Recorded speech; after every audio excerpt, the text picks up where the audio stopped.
In this video, we'll be going through how to do sketches in Fusion 360. So this is the starting window that gives you a blank template to work with. And in this top left corner here, you will see the create a sketch selection. Once you pick that, you can then decide which plane you're going to want to draw the sketch on. And if you mouse over each one, it will visually show you the grid. So I will select the XY plane here. And this is the sketching interface. You'll notice that the toolbar up top has changed when you are not in sketch mode, and I'll click finish just so you can see what that's like. You see a lot of different options, whereas when you are actually in a sketch, it changes to match what you will be performing in the sketch itself. So we'll start off with a line, and this one's pretty straightforward. You can either click once and then move your cursor to the second spot that you would like to have your line end at, and then click again. And you'll see it will actually continue. And if you want to exit out of that and not draw a second line, you can just push escape. You can also push L on your keyboard, which is the shortcut for a line.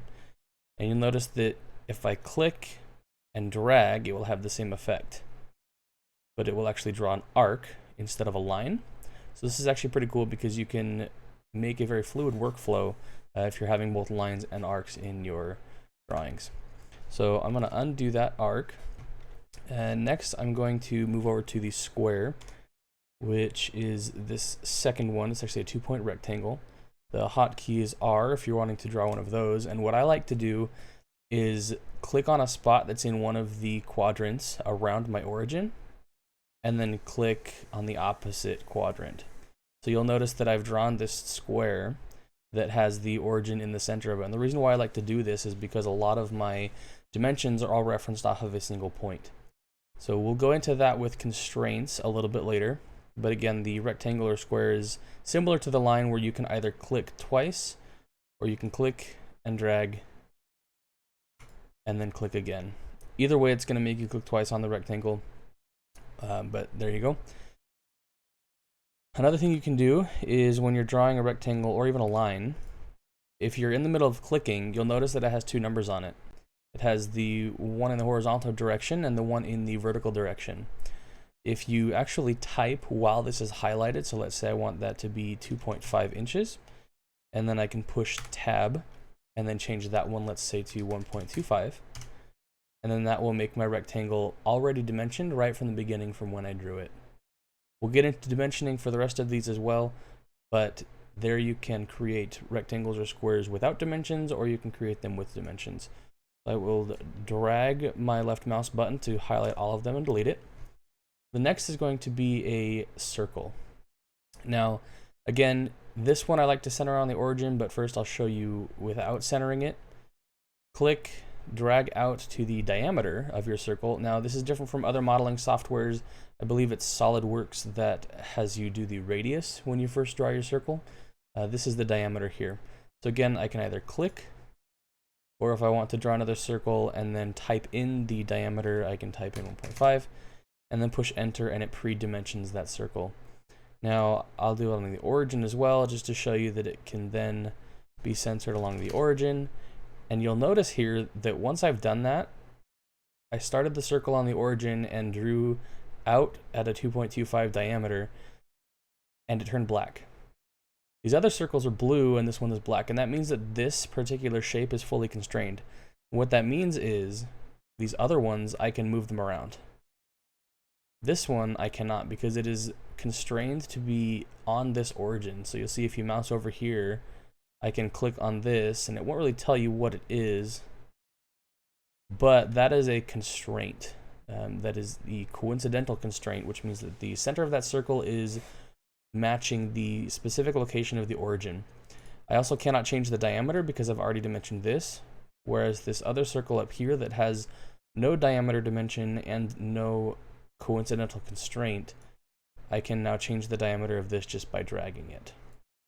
So color is pretty important in sketches, because a lot of times if you're wondering why something is changing while you're modeling it or while you're dimensioning other parts, it's probably because it's not constrained. So if I were to delete this dimension, I can then see that this circle can get larger and smaller.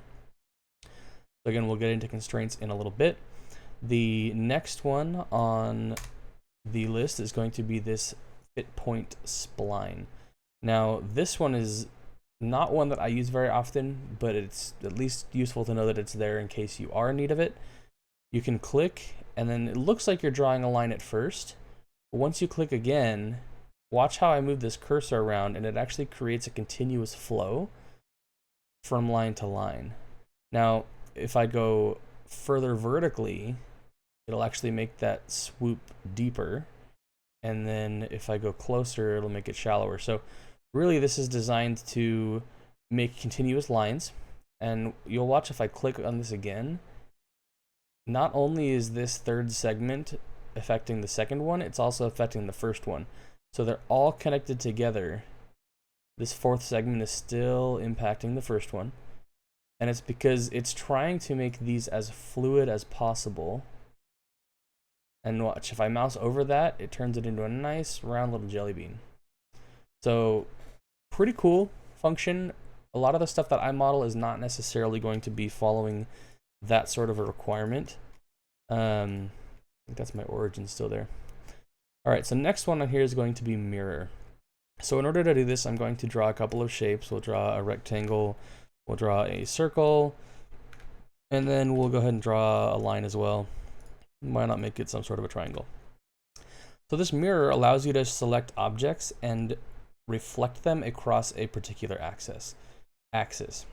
So if I highlight all of these, you can see that I've got 16 objects selected. Again, I can highlight them one by one, and let's say I only want to do a few of them. And there are 5 currently selected in here, but I'm going to go ahead and select all of them.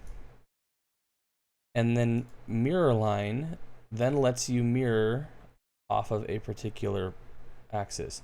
Now you'll notice here that I can't actually see any axes here. On this left in the tree, I have to unhide this origin, and now I can see these.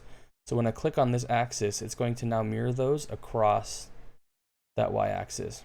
So now you see I've got those all lined up, and if you move the left side, the source side, your mirror side is going to also change with that as well. So this is fairly useful if you want to make something that's symmetrical, and a lot of times it's useful, but sometimes you may not see that this is a feature that's relevant to the design that you're making. All right, so now on to dimensioning. So I'll go ahead and create a square here, and then we'll create one here. You'll notice that these dashed lines start showing up. That means that it's trying to constrain what I'm currently sketching to another object. So I'm gonna not do that so that I can show you some constraints here. And then let's go ahead and make a couple of circles of varying sizes. All right, so before we get into constraints, we will do dimensions. So dimensions are fairly simple.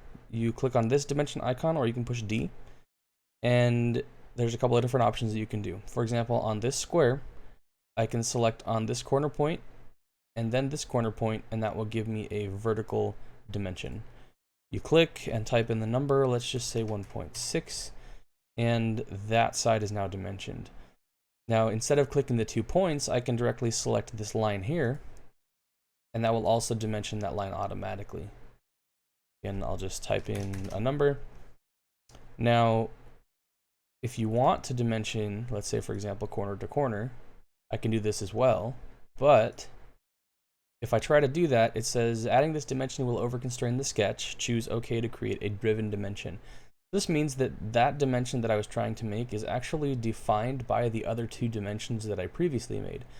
So if you take that 1.6 and that 1.25, those are actually going to calculate this number that is going to show up. So if I click OK, 2.03 inches is what that is going to be. And that is a driven dimension, and those show up in parentheses. Now, if I double click on one of my other dimensions and let's say make that another 1.6, it will change that driven dimension to 2.263, which is the value of the corner to corner distance based off of those other 2 dimensions.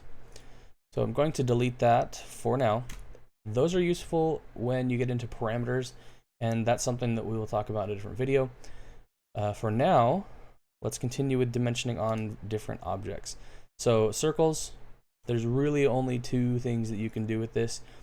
You click on the outside part of the circle, and this is your radius.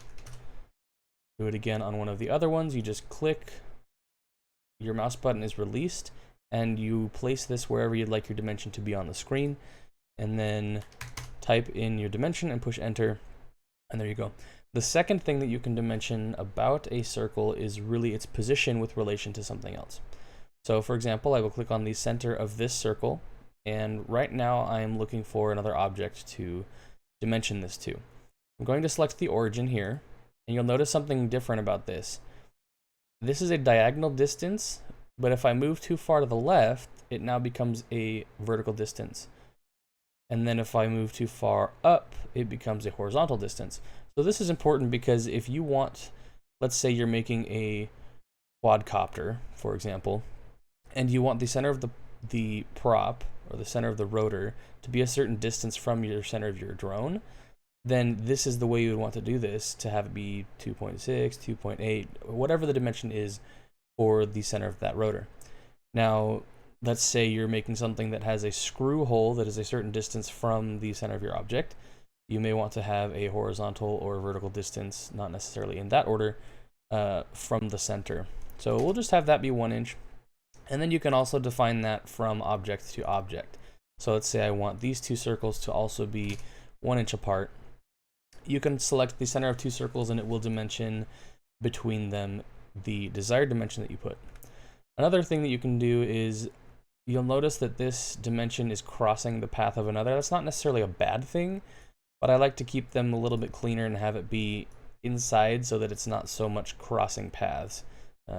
You know, it would look really weird if you had a dimension that was sitting up like this, and it's not very easy to read. So if you just keep that semi-close to where the dimension actually is, then you can make your sketches a lot cleaner. So last thing before we do the next part after dimensions is you can actually do angles on here. So to do that, I'm going to create lines that are just a random shape.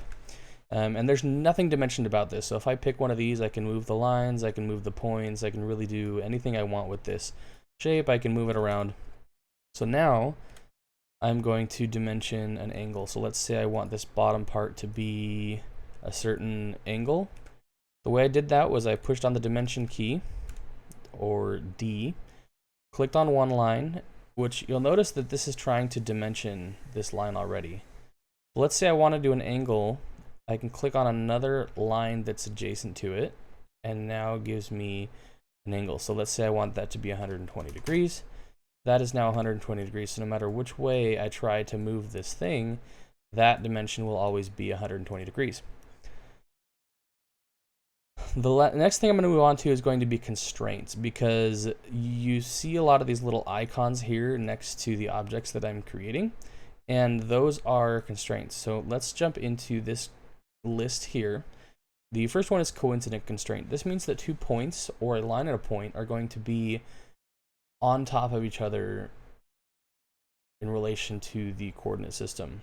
So for example, if I exit out of that and I just take this little dot, this point here on the corner of the square, and I drag it around, let's say I want it to be right lined up with this. Now generally Fusion is going to snap these in place, so you'll notice that as I'm moving this around, it kind of snaps right to that corner, or I can keep it on this line pretty clean. But let's say you don't really want to drag stuff around like that. I can click on this coincident constraint and click the first point, which is usually the one that it will move to reach the second point. So if I wanted to move this corner up to the first one, I would have to have clicked them in a different order. So I clicked that corner there, and then I'll click this one, and it moves those to be coincident. Now, if I try to move anything about this shape, those corners are always going to stay together. So the same can be done with the center of a circle, or this point, with any other point, such as a rectangle or a shape. So if I select this circle and I want to make it coincident with the point that's on this polygon, I then click that second point and it makes them coincident. So again, if I move any of these shapes around, those are always going to stay coincident with each other. The same can be done with the origin as well. So if I click on any object, I can also click on the origin and it will make that coincident. The next one is going to be vertical and horizontal. This is useful both for points and for lines. So if I click on the vertical or horizontal constraint, I can then select any one of these lines that has nothing next to it. And you'll notice that this one down here has this shape that's kind of like a cutting board. I'm not sure what to call that shape, but it's basically a fixed horizontal surface. Same thing with this one here. This one is the vertical. And again, this has horizontal because those are all going to be either vertical or horizontal. So if I click on one of these sides of this polygon down here, let's do this one. It's going to make that vertical or horizontal. Now the reason why it did that is because is it closer to the horizontal plane than it is to the vertical plane. So if this were larger than 45 degrees, it would automatically make it vertical. So this one is going to be pretty close to 45, and it went vertical. So it was over 45 degrees. Now if I take this and I move this down a little bit so that it's less than 45 degrees, and then I select this shape again, it will now make it horizontal. So a lot of variability that you can play with, and that's how you use it for lines. It's for points. Let's say I want to have the point of this polygon be directly vertical in relation to the origin, or even another point. I'll click on the origin as the second point, and you'll see that that will directly line itself up underneath the origin. No matter where I move these lines in this shape, that point is always going to be directly vertical. The next one is going to be the tangent constraint, and I think I'm going to draw another square just because I don't want to have that be too messy. So we'll draw another square, and now this tangent constraint is going to make a line, or the line that is involved with another shape, be tangential to the circumference of the circle. So you can either click the circle or the line first. Here I'm going to select the line. And then when I click this circle, you'll notice it'll bring the line to the circle, making them tangent. Now it looks like it made it to a point, but if I move this line to extend this rectangle here, you'll see that that is perfectly tangential to this circle. The next one is going to be equal, and this is going to make either two radius or two lines equal in their dimension. So let's say I want this rectangle here to be the same exact size as this rectangle here that I've already dimensioned, but I don't want to redimension this one separately. I can select the top line here and this line here, and it will now make this top line of this square equal to the dimension of the width of this square. Same thing with this side. I can select either the left or the right because at this point they're both constrained to be these top lines are horizontal, and so these left and right sides are going to be the same dimension. So if my second point, I click on this line, you'll notice that it made that square perfectly the same size as this square. And when I move them, they move together because if I try to extend this side out, this square is already locked and this square is also equal in all aspects. I'll go ahead and do the equal on the circles as well. So this circle is 1.5 and this one is 1.25. Let's say I want this tiny one down here to be the same size as this 1.25. I'll select either one because this 1.25 inches is not going to change unless I change the dimension, and then select the second circle, and this one is now larger. Now I can drag this up here and you'll see that they actually overlay perfectly. And comment down below if you understand why this polygon is dragging this giant spike up with here. I have mentioned that. There's a particular constraint that makes those 2 points coincide. So we'll just test you out there a little bit to see if you're listening. Now, parallel is a constraint where you can make two lines perfectly parallel. So let's say I make these ones crossing, or even not crossing. I can just have them be kind of next to each other. I can select the first line, which is going to move to match the second line. Actually, that was vice versa. With most other constraints, it's the first one that moves. And you'll notice that it brought those in parallel. I can change the length of these lines, I can change the position, but they're always going to be parallel. Now, I'll show you again on this one. parallel with this arbitrary line to here. And again, that is all the same. Now you can always mix constraints. So if I want all these lines to be equal, I can select the two and they are now equal in length. So I make one longer, the other one's going to get longer. Their positioning is going to be kind of weird because there's really nothing that's tying these to any specific spot. I can make the points horizontal to each other so that all of these lines are going to always be horizontal and they'll always be the same length. Not sure why you would really want to do this, but you can make little dancing lines. The next one is going to be perpendicular. So I'm going to do something with these three up here that's going to change a lot with just 2 clicks. So perpendicularity is making one line have a 90-degree relationship with another line.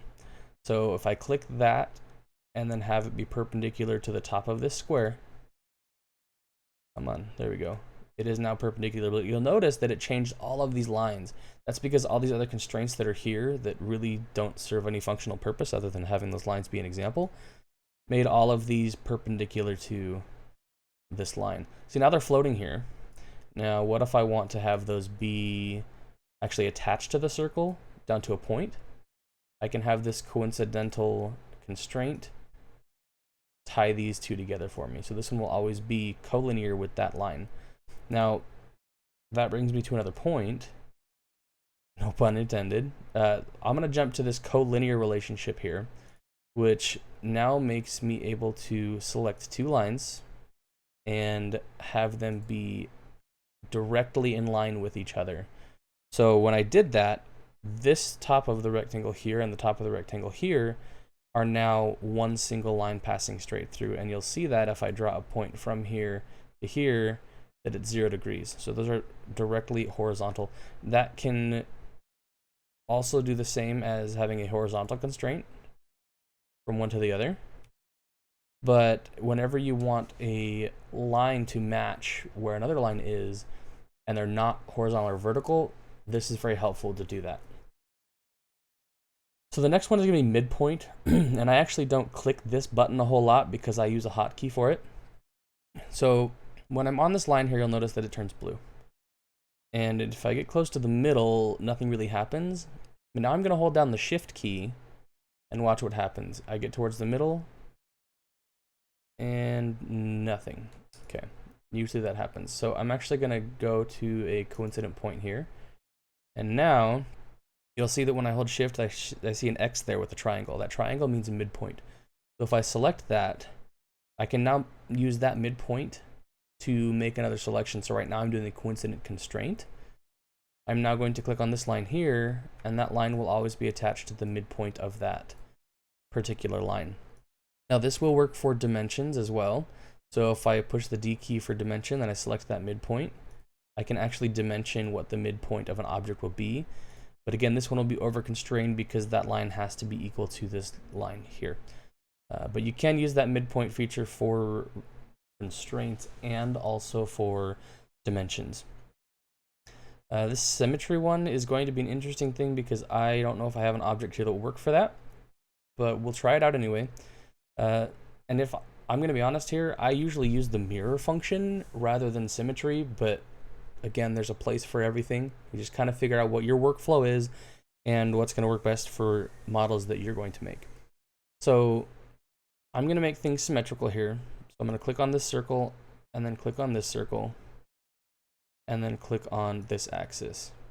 Now, you'll notice that the bottom one moved over here and this polygon is all jacked up, but those two are identically symmetrical, similar to a mirror, as if I would have done a mirror across this axis. So if I move one, this one will also move in relation to the axis. So that is what I'm going to go ahead and end it with for today's video.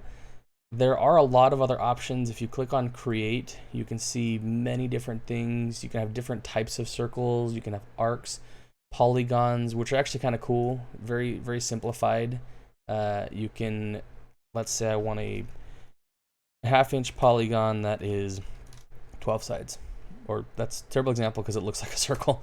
Let's do 8 sides. right? You can actually make those pretty simple with that. So we'll dive deeper.